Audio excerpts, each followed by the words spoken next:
Hello मेरे प्यारे बच्चों, कैसे हैं आप लोग। मैं Shashi Bhushan Agarwal, physics faculty team competition, आपका इस वीडियो में स्वागत करता हूं। और आज का जो वीडियो है वो बेसिकली हमारा सैम्पल पेपर से रिलेटेड है। बेटा, जैसा कि आप जानते हैं कि सीबीएसई ने सैम्पल पेपर रिलीज़ कर दिया है सारे सब्जेक्ट से रिलेटेड। तो आज हम बेसिकली सैम्पल पेपर का जो साइंस से रिलेटेड जो सैम्पल पेपर के जो इम्पोर्टेंट पॉइंट्स हैं वो हम आपके सामने डिस्कस करेंगे। और दूसरी चीज़ जो हम करेंगे, पहला चीज़ तो हम ये करेंगे कि सैम्पल पेपर के जो इम्पोर्टेंट फीचर्स हैं, इम्पोर्टेंट पॉइंट्स हैं, वो डिस्कस करेंगे। और दूसरी चीज़ जो हम करेंगे वो ये करेंगे कि फिजिक्स का सैम्पल पेपर का क्वेश्चन मैं आपको सॉल्व भी करूँगा, है ना। तो मैं सिर्फ फिजिक्स का सॉल्व करूंगा और बाकी केमिस्ट्री और बायो का तो रिस्पेक्टिव टीचर्स उनके लिए करेंगे। ठीक है, तो सॉल्यूशन जो पार्ट है वो फिजिक्स का मैं करूंगा। और दो चीज़ें आज हम लोग करेंगे इस वीडियो के अंदर। ठीक है, चलिए तैयार हो जाइए। तो सीबीएसई क्लास 10th टर्म 2 का साइंस का जो सैम्पल पेपर है वो उसके मेन फीचर्स क्या क्या हैं वो हम पहले डिस्कस कर लेते हैं। इम्पॉर्टेंट पॉइंट्स क्या है, देखिए सबसे पहली चीज़ जो आपको डिस्कस करनी है यहाँ पे बेटा वो क्या है, मैक्सिमम मार्क्स 40 मार्क्स का होगा। ये ध्यान रखिए कि पेपर जो होगा वो 40 मार्क्स का होगा। ठीक है, ये बीच में हमने लाइन पता नहीं कैसे खींच दी है। ठीक, तो 40 मार्क्स का टोटल पेपर होगा। जैसा कि आप जानते हैं कि 10 मार्क्स का जो इवैल्यूएशन होगा वो आपके इंटरनल का होगा। और ड्यूरेशन ऑफ पेपर 2 घंटे का होगा। ये ध्यान रखिए, पेपर का जो टाइम ड्यूरेशन है वो 2 घंटे का है। 2 घंटे में 40 मार्क्स का पेपर होगा। और जो इस बार सबसे इंपॉर्टेंट चीज़ है वो ये है कि 15 क्वेश्चन आपको करने होंगे पूरे पेपर के अंदर, यानी कि फिजिक्स केमिस्ट्री बायो तीनों मिला के 15 क्वेश्चन करने होंगे। और ये क्वेश्चन सब्जेक्टिव होंगे, ये ध्यान रखिए। इस बार का पेपर आपका बोर्ड सब्जेक्टिव क्वेश्चंस पूछेगा, लिखना पड़ेगा और आपको एक्सप्लेनेशन देना पड़ेगा। न्यूमेरिकल जहाँ पे है वहाँ पे न्यूमेरिकल करना पड़ेगा और ये सारी चीज़ें आपको करनी होंगी। ठीक, चलिए आगे बढ़ते हैं। क्वेश्चन पेपर में 3 सेक्शंस होंगे। सेक्शन ए हो गया, सेक्शन बी हो गया और सेक्शन सी हो गया। 3 सेक्शंस होंगे। सबसे पहले बात करेंगे किसके बारे में, बेटा सेक्शन ए के बारे में बात करेंगे। सेक्शन ए में 7 क्वेश्चन होंगे, 7 क्वेश्चंस होंगे, 2 मार्क्स ईच का। तो 7 इंटू 2 यानी कि 14 मार्क्स का सेक्शन ए होगा। और कुछ क्वेश्चन में इंटरनल चॉइस भी होगी। कुछ क्वेश्चंस में हो सकता है 1 हो सकता है 2 हो, डिपेंड करेगा कि बोर्ड उसमें कितनी इंटरनल चॉइस देगा, क्योंकि बोर्ड ने स्पेसिफाई नहीं किया है कि कितनी इंटरनल चॉइसेस रहेंगी। ठीक, तो कुछ क्वेश्चंस में इंटरनल चॉइस रहेगी। इंटरनल चॉइस का मतलब जैसे कि से फॉर एग्जांपल क्वेश्चन नंबर 2 में 2 पार्ट हैं, तो या तो आप पार्ट 1 करेंगे या पार्ट 2 करेंगे, उसको इंटरनल चॉइस कहते हैं। तो 7 क्वेश्चन 2 मार्क्स का रहेगा ईच क्वेश्चन सेक्शन ए के अंदर, और ये टोटल वेटेज हो जाएगा 14 मार्क्स का। उसके बाद बारी आती है सेक्शन बी के रिलेटेड। सेक्शन बी में 6 क्वेश्चंस होंगे 3 मार्क्स के। इसका टोटल वेटेज हो जाएगा 18 मार्क्स का, यानी कि 18 मार्क्स का। और कुछ क्वेश्चंस में इंटरनल चॉइस भी होगी। ठीक, लास्टली जो सेक्शन सी का पार्ट है, ये केस स्टडी बेस्ड जो क्वेश्चन होगा। जैसा कि आप अवेयर हैं कि बेटा केस स्टडी बेस के अंदर आपको एक पैराग्राफ दिया जाता है, उस पैराग्राफ के बेसिस पे कुछ क्वेश्चंस पूछे जाते हैं। ठीक, और ये 2 क्वेश्चंस पूछे जाएंगे केस स्टडी के, और हर एक क्वेश्चन 4 मार्क्स का होगा। और उसके अंदर टोटल वेटेज जो आप देख सकते हैं वो कितने का हो गया, 8 मार्क्स का हो गया। यानी कि तीनों सेक्शन मिला के टोटल मार्क्स कितने का हो गया, 40 मार्क्स का पेपर होगा। इस तरह से आपको करना होगा। और जो सबसे अहम बात इस बार है वो ध्यान देने वाली है कि बेटा पेपर सब्जेक्टिव होगा। ठीक है, आपको राइटिंग की प्रैक्टिस होनी चाहिए, आपको लिखना पड़ेगा, डेफिनेशन आनी चाहिए, और बेटा राइटिंग बड़ी अच्छी खूबसूरत होनी चाहिए। आप लोग तो वैसे भी बहुत प्यारे हो, और आपकी हैंड राइटिंग मैं जानता हूँ आप लोग बड़ी खूबसूरत, बड़ा अच्छा से बना के लिखते हो, और कोशिश ये करिए कि अच्छी हैंड राइटिंग में और अच्छा प्रेजेंटेशन करके दिखाएं, फुल नंबर लेके आएँ। जिस प्रकार से आप लोगों ने टर्म 1 के अंदर अब मुझे खुश कर दिया था फुल मार्क्स लाके, उसी प्रकार से टर्म 2 के अंदर भी मैं उम्मीद करता हूं कि आप लोग मुझे खुश करेंगे और बहुत अच्छे नंबर लेके आएंगे, पूरे पूरे नंबर लेके आएंगे, मैं बिल्कुल उम्मीद करता हूं। ठीक है, चलिए ये तो बात हो गई इंपॉर्टेंट पॉइंट से रिलेटेड, जो टर्म 2 के रिलेटेड है। अब हम फिजिक्स के जो सैंपल पेपर के जो क्वेश्चंस हैं, जो फिजिक्स का पार्ट है, उसको हम सॉल्व करेंगे और उसके सॉल्यूशंस के बारे में बात करेंगे। ठीक है, वेट करिए 2 मिनट। चलिए, जो फर्स्ट क्वेश्चन फिजिक्स का है वो क्वेश्चन नंबर 6 है सैंपल पेपर का, और ये फर्स्ट क्वेश्चन बेटा 2 मार्क्स का है। ठीक है, आपको देख सकते हैं कि इसके अंदर, इस क्वेश्चन के अंदर बेटा इंटरनल चॉइस दे रखी है, तो या तो आपको पहला पार्ट करना है और या तो आपको दूसरा पार्ट करना है। बीच में देखिए और लिखा हुआ है, और यहाँ पे आप देख सकते हैं कि ये और लिखा हुआ है, तो या तो फर्स्ट पार्ट करेंगे या तो सेकंड पार्ट करेंगे। चलिए, क्वेश्चन नंबर 6 का फर्स्ट पार्ट हम इस साइड करेंगे और second part right hand side पे करेंगे। कोई दिक्कत नहीं है, एक ही बात है। क्वेश्चन नंबर 6 का फर्स्ट पार्ट का ए आंसर क्या होगा? चलिए देखिए, ये तो बेटा आपको देखिए क्या है, फील्ड मैग्नेट्स है, नॉर्थ और साउथ पोल है, और ये रेक्टेंगुलर कॉइल देख रहे हैं जो कि बैटरी से कनेक्टेड है।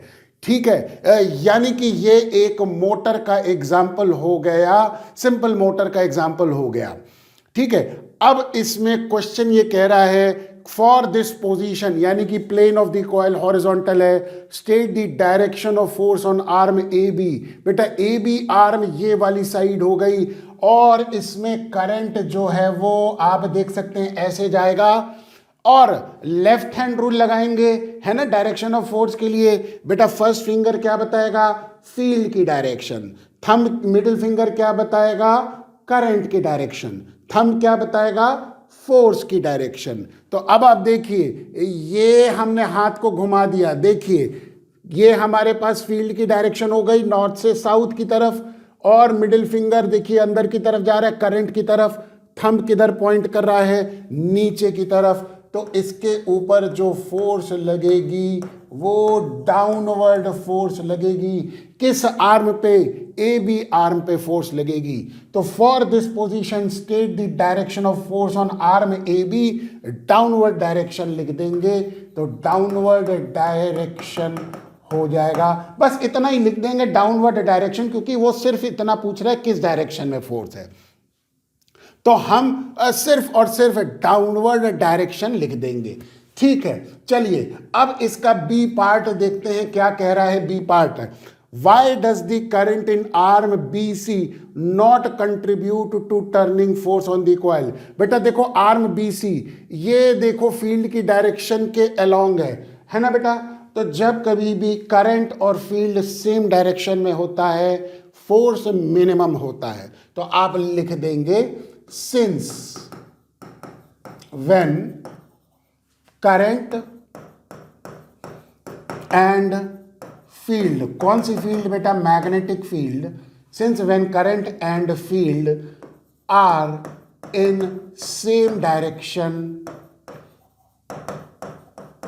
since when current and field are in the same direction, force is minimum, magnetic force minimum होगी और वो 0 के बराबर होगी। ठीक, एंड आप यहां पे कह सकते हैं कि and B C is along field. ठीक है, अलोंग दी फील्ड, यानी कि करंट जो बी सी के अंदर है वो फील्ड के अलोंग है, तो इसीलिए बी सी के ऊपर फोर्स जो हो गई वो मिनिमम हो जाएगी। ठीक है, तो यहां पे हम लिख सकते हैं कि force on B C is 0, है ना, बिकॉज क्या हो गया बेटा? Current in B C is along magnetic field, है ना बेटा, मैग्नेटिक फील्ड के अलोंग करंट की डायरेक्शन हो जाएगी। ये हमने बी का स्टेटमेंट लिख दिया। 2 मार्क्स का क्वेश्चन है बेटा और 1-1 मार्क्स का डिस्ट्रीब्यूशन होगा इसके अंदर। जैसा कि आप जानते हैं कि 1 मार्क्स का तो पार्ट ए हो जाएगा और 1 मार्क्स का पार्ट बी हो जाएगा। चलिए, ये तो क्वेश्चन नंबर 6 का जो ऊपर वाला पोर्शन था उसका आंसर था, हमने लेफ्ट हैंड साइड में लिख दिया। और जो सेकंड पोर्शन है उसका आंसर हम इधर की तरफ लिखेंगे। तो सेकंड पोर्शन में देखिए, ये आपको दिखाई दे सकता है एक सोलेनॉइड है और इसको बैटरी से कनेक्ट कर रखा है। जब सोलेनॉइड को बैटरी से कनेक्ट करेंगे बेटा, मैग्नेटिक फील्ड जनरेट होगी और वो मैग्नेटिक फील्ड देखिए ये क्लोज्ड लाइंस को बनाती है। और यहाँ पे आप देख सकते हैं कि ये फील्ड लाइंस निकल के ऐसे एंटर कर रही है। ये देखिए डायरेक्शन ऑफ फील्ड ये कुछ इस तरह से हो गई, है ना, क्योंकि इसमें क्लैरिटी दिख नहीं रही है। कोई बात नहीं, किधर की तरफ भी डायरेक्शन हो उससे क्या फ़र्क पड़ता है, हमको इसके क्वेश्चंस के आंसर्स को देना है। तो सबसे पहले ए पार्ट देखेंगे, क्या कह रहा है ए पार्ट। ए पार्ट का answer, show how magnetic field pattern indicates region where magnetic field is stronger. देखो बेटा, बाहर देखो लाइंस ऑफ फोर्सेस क्या हो गई, दूर दूर से जा रही हैं, लेकिन सोलेनॉइड के अंदर लाइंस ऑफ फोर्सेस बहुत करीब करीब हैं। तो हम यहाँ पे लिख सकते हैं कि where lines of forces, magnetic lines of forces, where lines of forces are closely packed, जहां पे closely packed होगा there क्या exists strong magnetic field। जहां पे lines of forces closely pack होंगी, करीब करीब होंगी, घनी घनी होंगी, वहां पे मैग्नेटिक लाइंस, वहां पे मैग्नेटिक फील्ड स्ट्रांग होगी। There exist strong magnetic field, है ना। तो फील्ड लाइंस जहां पे करीब करीब होंगी वहां पे स्ट्रांग फील्ड होंगी और जहां पे डिस्टेंट लाइंस होंगी वहां पे वीक फील्ड होगी। तो where lines of forces are closely packed there exist strong magnetic field and where distant lines and where की जगह कह देते हैं and distant lines and distant lines मतलब बेटा दूर दूर वाली lines and distant lines represent क्या बेटा, वीक फील्ड, है ना। जो दूर दूर लाइंस हो गई वो वीक मैग्नेटिक फील्ड को क्या करेगी, रिप्रेजेंट करेगी। तो ए पार्ट का तो आंसर ये हो गया। अब बी पार्ट का क्या कहता है, what happens to magnetic field when the current in the circuit is reversed. बेटा जब करंट की डायरेक्शन रिवर्स हो गई तो मैग्नेटिक फील्ड की भी डायरेक्शन रिवर्स हो जाएगी, यानी कि polarity of the magnet reverse हो जाएगी। तो हम लिख देंगे कि when current in the circuit is reversed, जब रिवर्स कर दिया गया then direction of magnetic field lines are also reversed, है ना, और वो भी रिवर्स हो जाएगी। मैग्नेटिक फील्ड लाइंस भी, उसकी डायरेक्शन भी क्या हो जाएगी, रिवर्स हो जाएगी। तो इस तरह से जो है हम लोगों ने इसको देखिए सॉल्व किया है। ये वाला क्वेश्चन नंबर 6 हो गया। चलिए दूसरा क्वेश्चन देखते हैं, नेक्स्ट क्वेश्चन देखते हैं पाइपलाइन में हमारे पास क्या है। अगला क्वेश्चन जो है वो सेक्शन बी का है और ये क्वेश्चन नंबर 11 है बेटा, जैसा कि आप देख सकते हैं, और ये 3 मार्क्स का क्वेश्चन है ना। तो 3 मार्क्स का क्वेश्चन कहाँ पे आएगा बेटा, सेक्शन बी में आएगा। तो चलिए इस क्वेश्चन को सॉल्व करते हैं और देखिए इसमें एक ही क्वेश्चन है, तो यानी कि ये पूरा का पूरा आपको सॉल्व करना है, इसमें इंटरनल चॉइस आपको नहीं गिवन है, ठीक है। चलिए इसको सॉल्व करते हैं, क्वेश्चन को पढ़ते हैं। क्वेश्चन कहता है कि it would cost a man 3 rupees 50 पैसा। तो पर यूनिट की कॉस्ट यहां पे हम लिख सकते हैं कि ए ऑप्शन के अंदर पर यूनिट कॉस्ट जो है वो कितनी हो गई बेटा, 3 रुपीज 50 पैसा हो गई for 1 kilowatt of electrical energy from the main electricity board. His generator has maximum power, power of the generator कितना है बेटा, ये गिवन है कितना हमारे पास 2 किलोवाट है। तो जनरेटर की पावर 2 किलोवाट हो गई। The generator produces energy at a maximum power for 3 hours, तो टाइम हो गया 3 hours. Calculate how much would it cost to buy the same amount of energy from main electricity board. ये आप देख सकते हैं कि 1 मार्क्स का क्वेश्चन है, यानी कि ए पार्ट जो है वो 1 मार्क्स का है। चलिए इसको सॉल्व करते हैं। आपको पता है कि बेटा एनर्जी बराबर पावर इनटू टाइम हो गया, तो पावर हो गया 2, टाइम हो गया 3, यानी कि 6 किलोवाट आवर हो जाएगा ये हमारे पास, क्योंकि पावर किलोवाट में है, टाइम आवर में है, तो ये इसकी यूनिट हो गई एनर्जी की, 6 किलोवाट आवर इसकी एनर्जी हो गई। और 1 यूनिट यानी कि 1 किलोवाट आवर की कॉस्ट 3 रुपये 50 पैसे है, तो यानी कि टोटल कॉस्ट जो आएगी वो बड़ी इजीली आ जाएगी। ये बराबर 6 किलोवाट आवर का कंजम्पशन हो गया, और हर एक यूनिट के अंदर कितना पैसा लग रहा है, 3 रुपीज 50 पैसा। ये आप कैलकुलेट करेंगे तो 21 रुपीज जो हो गई वो इसकी टोटल कॉस्ट आएगी। ठीक, तो पहले पार्ट का जो आंसर हो गया वो 21 रुपीज हो गया, और ये इस तरह से करके हमने सॉल्व किया है। ठीक, आइए अब इधर की तरफ हम बी पार्ट इसका करेंगे। बी पार्ट क्या कहता है, a student boils water in a electric kettle for 20 minutes, ठीक है, using the same main supply, he wants to reduce the boiling time of water। बेटा बॉइलिंग टाइम अगर रिड्यूस करना है तो बेटा एनर्जी ज़्यादा चाहिए कम टाइम में, यानी कि पावर हाई होनी चाहिए। तो हम लिख देंगे टू रिड्यूस क्या, boiling time, power consumption should be क्या, हाई होना चाहिए, पावर कंजम्पशन उसका हाई होना चाहिए। ये बात बिल्कुल क्लियर हो गई कि अगर हमको बॉइलिंग टाइम कम करना है तो हाई पावर कंजम्पशन होना जरूरी है, तभी वो 20 मिनट की बजाय 10 मिनट में पानी गर्म हो सकता है। ठीक है, to do this should he increase और decrease the length of the heating element. अब ये इंपॉर्टेंट बात हो गई कि पावर बराबर, जैसा कि आप जानते हैं, V² / R हो गया। अब चूंकि V कांस्टेंट है तो power inversely proportional to R हो जाएगा, यानी कि अगर हीटिंग एलिमेंट का रेजिस्टेंस कम कर दिया जाए तो पावर कंजम्पशन बढ़ जाएगा।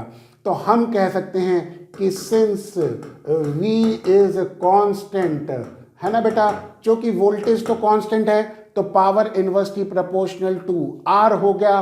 तो अगर R को डिक्रीज करना है, डाउन एरो मतलब डिक्रीज करना है, तो पावर क्या करेगा, इंक्रीज करेगा, और यही हमको चाहिए।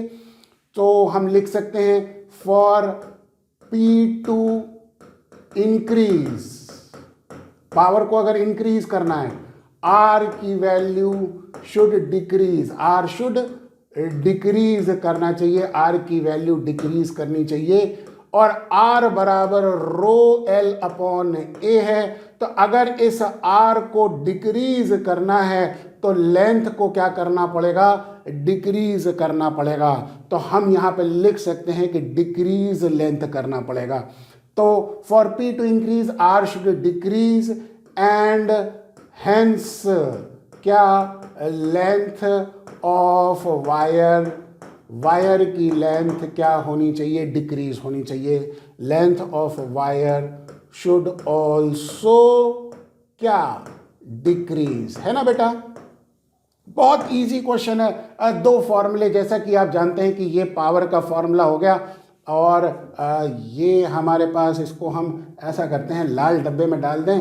ये मज़ा आ गया, आहा, इसको पूरे को डाल देते हैं। ये और ये हमारे पास फॉर्मूले थे जो हम लोगों ने इस्तेमाल किए। इधर भी ये चीज़ कर लेते हैं, और ये हमारे पास एनर्जी का फॉर्मूला था, और ये टोटल कॉस्ट हमने यहाँ पे निकाल ली इस तरह से।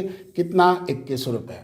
ठीक, ये हमारे पास क्वेश्चन नंबर 11 का सॉल्यूशन हो गया, जो कि 3 मार्क्स का क्वेश्चन था। ठीक है, चलिए नेक्स्ट क्वेश्चन देखते हैं क्या है हमारे पास। अगला क्वेश्चन फिजिक्स का, अगला क्वेश्चन जो है वो क्वेश्चन नंबर 12 है, जैसा कि आप देख सकते हैं, और ये भी 3 मार्क्स का है बेटा। और आप इसमें देख सकते हैं कि आपको इंटरनल चॉइस दे रखी है और लगा हुआ है बीच में, यानी कि पहला पार्ट करना है या दूसरा पार्ट करना है। मैंने आपको बताया था ना, कुछ क्वेश्चंस के अंदर इंटरनल चॉइस गिवन है, या तो जिसमें पहला पार्ट आपको करना होगा या पहला दूसरा पार्ट करना होगा, आपके ऊपर है। जो आपको इजी लगे वो आप करिएगा। मेरी तो हमेशा सजेशन यही रहा है कि बेटा जो आपको इजी लगे वो करिएगा, क्योंकि मकसद क्या है कि बेटा हमें पूरे नंबर लाने हैं, तो जो आपको अच्छा लगे वो करिए। हम तो यहाँ पे दोनों सॉल्व कर रहे हैं क्योंकि हमें तो एग्जाम्पल देना है। आइए चलिए पहला पार्ट हम करते हैं, और पहला पार्ट हम लेफ्ट हैंड साइड में करेंगे और दूसरा पार्ट हम राइट साइड में करेंगे।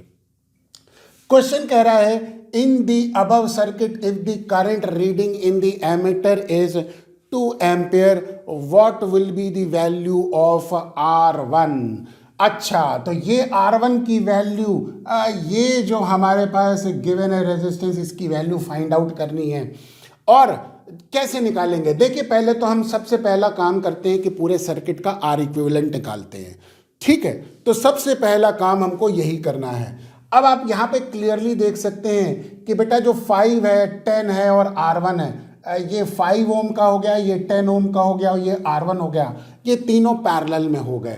तो हम इसका लिख सकते हैं कि 1/RP, यानी कि रेजिस्टेंस इक्विवेलेंट इन पैरेलल, बराबर 1/5 प्लस 1/10 प्लस 1/R1।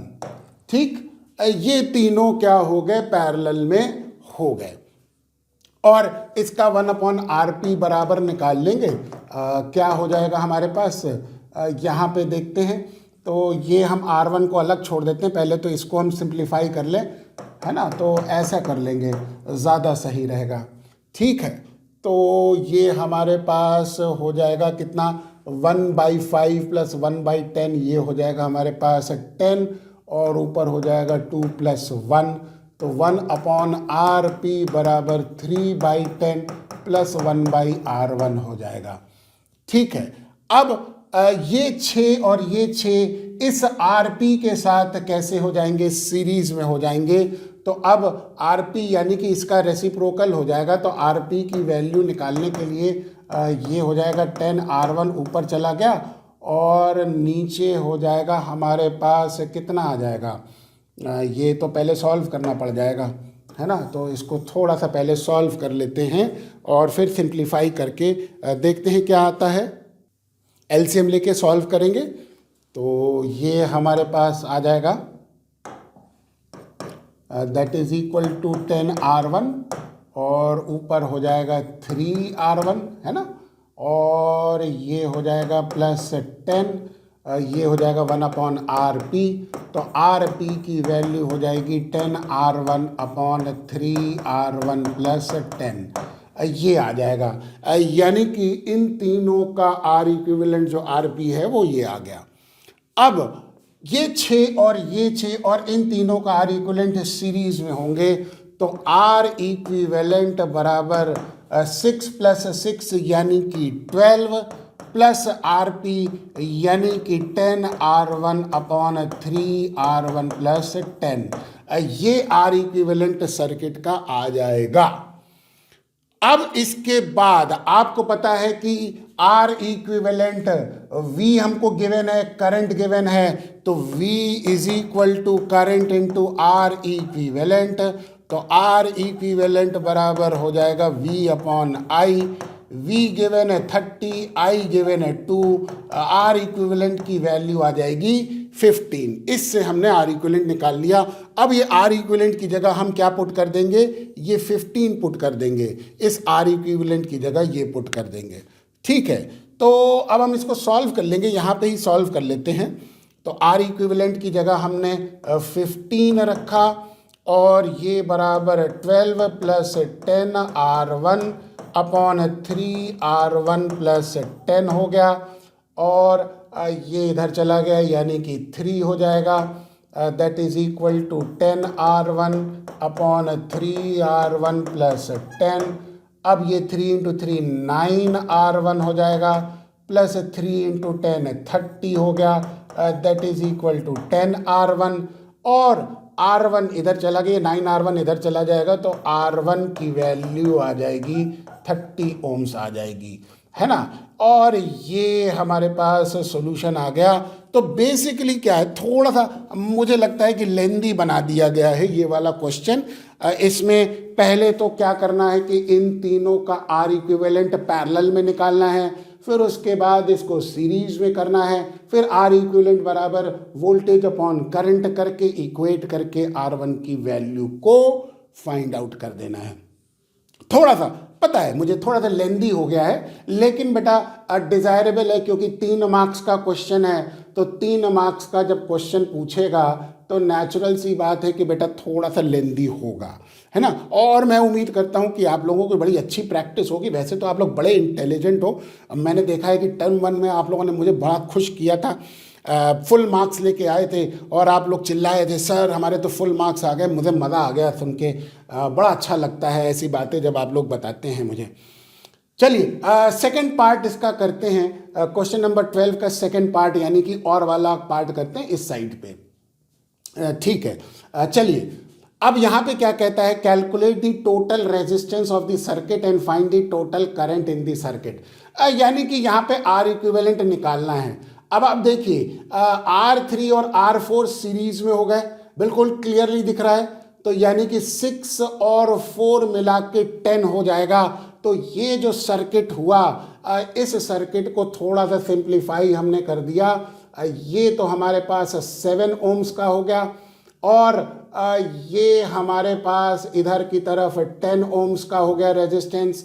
ठीक, और इन दोनों को हमने ऐड कर दिया। क्यों? क्योंकि बेटा R3 और R4 सीरीज में दिख रहे हैं, तो इन दोनों का इक्विवेलेंट 6 प्लस 4 यानी कि 10 ओम हमने निकाल लिया।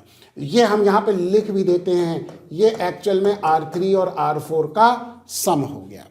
ठीक, अब वही सर्किट को हमने थोड़ा सा इधर ले जाके सिंप्लीफाई कर लिया है।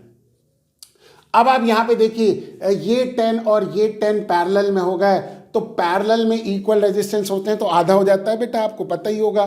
तो 10 और 10 का आधा 5 हो गया, और वो 5 7 के साथ कितना आ जाएगा, सीरीज में आ जाएगा। तो हम यहाँ पे अब दूसरा डायग्राम बना लेते हैं, कोई बात नहीं।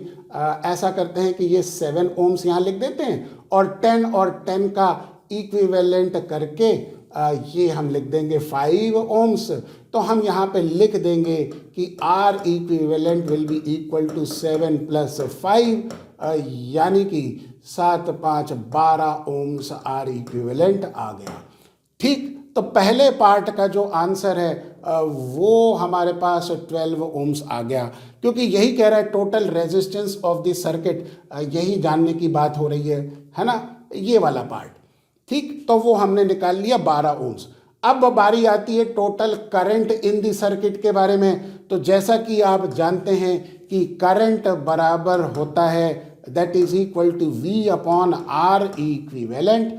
बहुत सिंपल है, V 24 वोल्ट हो गया और R इक्विवेलेंट 12 निकाला, तो करंट आ गया 2 एम्पेयर, ये करंट आ गया। अब ये वाला जो पार्ट है, यानी कि इसका और वाला पार्ट है, बहुत इजी पार्ट है। तो बेटा अगर आप क्वेश्चन के हिसाब से देखें तो पहला वाला पार्ट आपको दिखाई दे रहा है कि इसका आंसर थोड़ा सा लेंदी है और थोड़ा सा डिफिकल्ट है, और सेकंड वाला जो पार्ट है वो देखिए 2 लाइन के अंदर सॉल्व हो गया, और ये आप इजीली कर सकते हैं। तो जब कभी भी ऐसा स्थिति आए तो बेटा ये ध्यान रखिए, आपको जो इजी लगे वो करिएगा। तो मेरे सजेशन के हिसाब से सेकंड पार्ट करना इजी होगा आपके लिए as compare to first part. ठीक है, हालांकि दोनों पार्ट का मार्क्स तो सेम ही है और इंटरनल चॉइस है, तो या तो ये करना है या तो ये करना है। अच्छा, एक चीज़ और ध्यान रखिए बेटा, कई बार बच्चे ये और नहीं देखते हैं। ये मैं बार बार यहाँ पे आपको इसको डबल बॉक्स में डाल दे रहा हूँ, ये और वाली जो चीज़ हो गई, ये आप लोग नहीं देखते हो और दोनों कर जाते हो। बेटा ये मत करना, ये बहुत ही गलत बात हो जाएगी, क्योंकि आपका पूरा का पूरा टाइम वेस्ट होगा अगर आपने ऐसा करा तो। ठीक है, तो इंटरनल चॉइस ध्यान रखिए, जब पेपर का रीडिंग टाइम होता है उसी समय आप ये डिसाइड कर लीजिए कि आपको पहला वाला पार्ट करना है या सेकंड पार्ट करना है, और आप उसमें टिक कर लीजिए ताकि आपको पता रहे कि आपको ये वाला पार्ट करना है, दोनों नहीं करने हैं। ठीक है, ये तो हमारे पास 3 मार्क्स का हो गया क्वेश्चन। चलिए अगला क्वेश्चन देखते हैं क्या है हमारे पास पाइपलाइन के अंदर। अगला क्वेश्चन जैसा कि आप देख सकते हैं कि बेटा ये क्वेश्चन नंबर 15 है और ये केस स्टडी बेस्ड क्वेश्चन है जो कि 4 मार्क्स का है ना।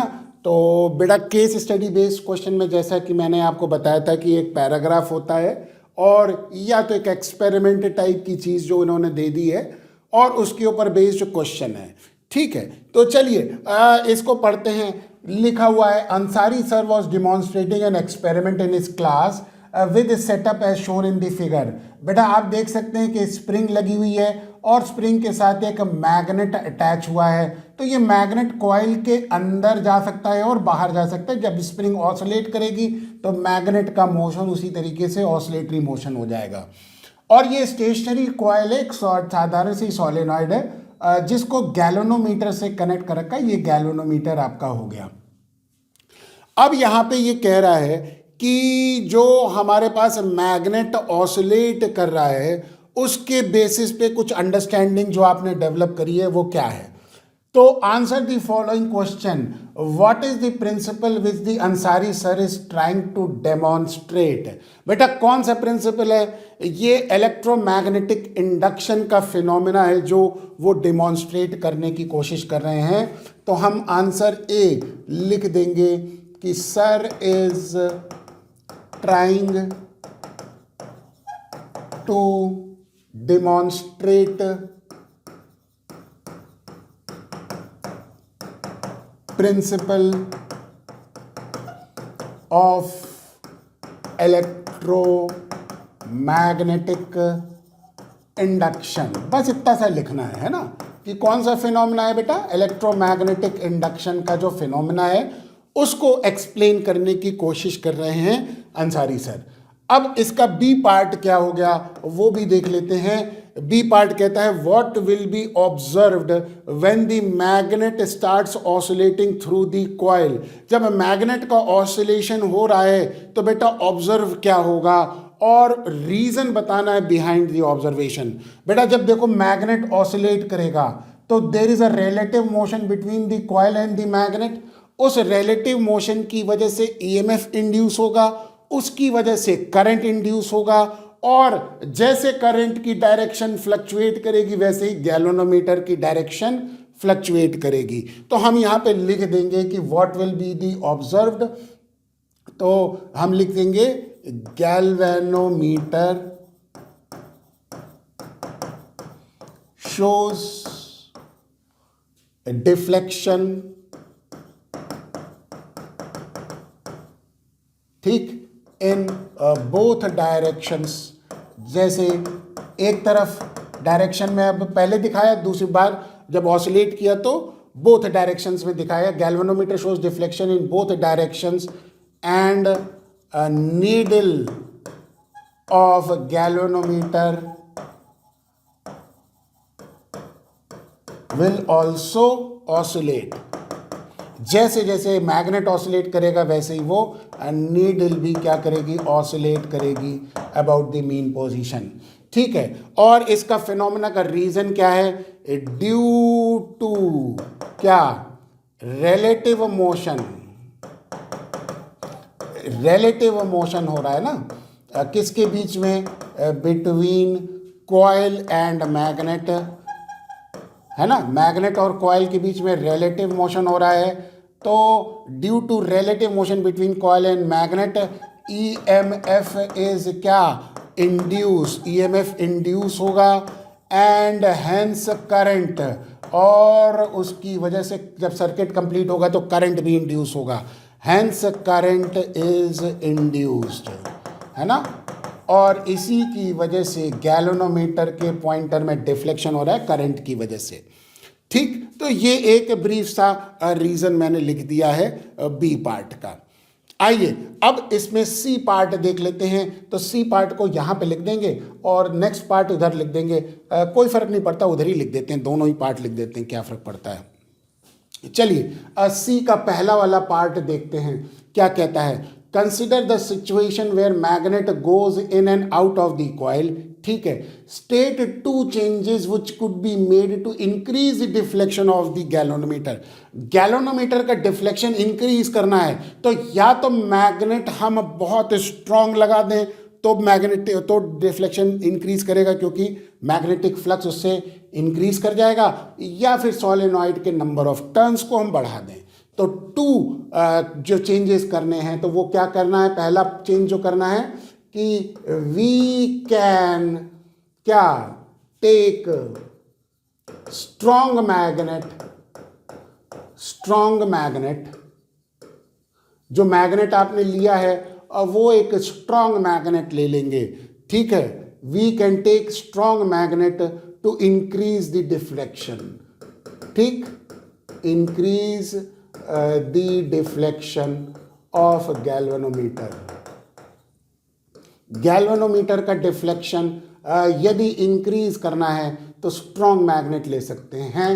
एक तो काम ये कर सकते हैं और दूसरा काम क्या कर सकते हैं, दूसरा काम हम ये कर सकते हैं कि सोलेनॉइड के नंबर ऑफ टर्न्स को इंक्रीज कर सकते हैं। तो वी कैन इंक्रीज क्या, नंबर ऑफ टर्न्स, किसका, ऑफ कॉइल, यानी कि सोलेनॉइड के नंबर ऑफ टर्न्स को इंक्रीज कर सकते हैं। We can increase the number of turns of the coil to increase क्या, the deflection of galvanometer. Galvanometer के डिफ्लेक्शन को यदि इंक्रीज करना है तो ऐसा हम कर सकते हैं। ठीक, ये तो सी का पहला वाला पार्ट हो गया। अब दूसरा वाला पार्ट करने के लिए हम क्या करेंगे, एक लाइन खींच दें, ज़्यादा सही रहेगा। ये हम यहाँ पे लाइन खींच देते हैं ताकि इसके नीचे सी का दूसरा पार्ट हम कर सकें। ठीक है, तो अब हम यहाँ पे सी का दूसरा पार्ट कर देंगे, यानी कि सी है लेकिन और वाला पार्ट अब हम कर रहे हैं। ठीक है, तो is there any difference in the observation in the galvanometer when magnet swings and then out of the stationary coil. तो जब मैग्नेट अंदर आएगा तो बेटा फ्लक्स इंक्रीज करेगा, तो गैल्वेनोमीटर का डिफ्लेक्शन वन साइड पे होगा, और जब मैग्नेट बाहर जाएगा तो फ्लक्स डिक्रीज करेगा, तो गैल्वेनोमीटर का डिफ्लेक्शन ऑपोजिट साइड पे होगा। और यही हमको लिखना है। तो व्हेन क्या magnet goes in the coil, coil के अंदर जाता है, देन क्या मैग्नेटिक फ्लक्स इंक्रीज करता है, इंक्रीजेस। ठीक है, and induce current is in one direction, एक डायरेक्शन में इंड्यूस करंट फ्लो करता है।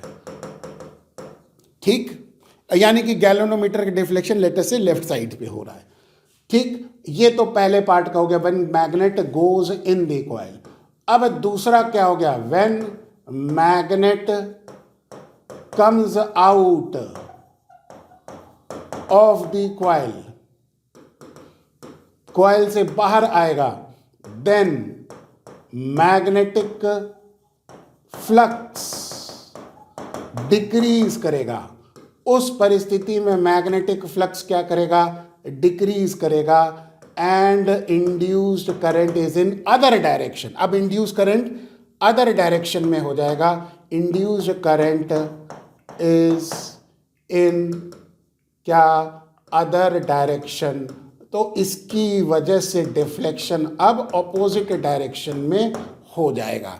ठीक है, तो ये जस्टिफाई हो गया कि ऐसा क्यों हो रहा है। ऐसा इसलिए हो रहा है कि बेटा जब मैग्नेट अंदर आता है तो मैग्नेटिक फ्लक्स का इंक्रीज होता है ना, फ्लक्स में चेंज हो रहा है, या तो इंक्रीज होगा या डिक्रीज होगा। तो जब मैग्नेट अंदर आएगा तो फ्लक्स इंक्रीज करेगा, और जब बाहर जाएगा तो मैग्नेटिक फ्लक्स डिक्रीज करेगा, और उसी की वजह से करंट की डायरेक्शन भी रिवर्स हो जाएगी। तो ये हमने वो 4 क्वेश्चन करे जो फिजिक्स के थे, और इसमें मार्क्स का अगर डिस्ट्रीब्यूशन देख लें तो बेटा इसमें ये वाला जो मार्क्स है वो 1 मार्क्स का होगा, और ये भी 1 मार्क्स का ही होना चाहिए। अरे गलत हो गया, इसको ये वाले पार्ट को कैंसिल करके 1 मार्क्स लिख देंगे, 1 मार्क्स लिख देंगे, और ये वाला जो पार्ट है ये 2 मार्क्स का होगा। यानी कि अगर आप मार्क्स का डिस्ट्रीब्यूशन हम इसमें देखें तो ये 1 मार्क का हो जाएगा, और लाल डब्बे में डाल दिया, और ये वाला भी 1 मार्क का हो जाएगा, इसको भी लाल डब्बे में डाल दिया, और ये वाला जो पार्ट है ये 2 मार्क का होगा, है ना। तो इसको भी हम लिख देते हैं 2 मार्क का, यानी कि सी का चाहे तो ये पार्ट हो या चाहे ये पार्ट हो, ये आपका 2 मार्क का हो जाएगा। ठीक, इस तरह से करके ये मार्क्स का डिस्ट्रीब्यूशन होगा, और ये 4 मार्क्स का क्वेश्चन है ना। ये फिजिक्स के पार्ट का मैंने सॉल्यूशन आपके सामने कर दिया है, और मुझे लगा थोड़ा सा रिलेटिवली इजी पेपर है, बहुत मुश्किल पेपर नहीं है, और वैसे भी 10th क्लास में बेटा बड़ी इजी चीज़ें हैं। और आगे मेरे लेक्चर्स को ज़रूर देखिए। अगर आपको इन चैप्टर्स को अच्छे से करना है तो अब हमारे पास नेक्स्ट जो वीडियो देंगे वो हम इन चैप्टर से रिलेटेड लेक्चर्स देंगे, आप उनको अच्छे से करिएगा। चलिए, आज के लिए इतना ही बहुत है, और उम्मीद करता हूँ कि आप लोग अपनी तैयारी बहुत अच्छे से करेंगे, और मुझे बहुत अच्छे से नंबर ला के दिखाएंगे, मुझे बहुत खुश करेंगे। Okay, thank you so much, have a nice day. Okay बेटा।